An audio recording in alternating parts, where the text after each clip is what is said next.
удар инсульта наступит, какой-то We атака. cannot guarantee that you will be restored. Они сказали так и сказали, мы не гарантируем вашего выздоровления. If we give you some medicine, it will at least take many months, maybe 3 months before you will start to be restored. Да, мы пропишем вам какие-то медикаменты, и, возможно, 3 месяца спустя вам будет лучше. And it was a heavy message to my dear wife. Для моей жены это было очень тяжкое послание. One day a brother in the church came and said, I feel I must pray for Karin. И на следующий день там брат в церкви подошел и сказал, у меня есть такое ощущение, что я должен помолиться за Карин. I prayed myself.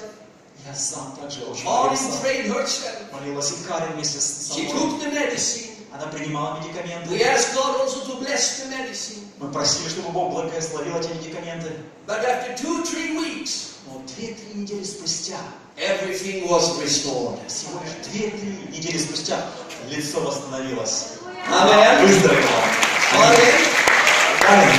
Is it true? Is it not true? Это правда или нет? Это правда. Stand up, Karin, so they can see who you are Встань, once again. пожалуйста.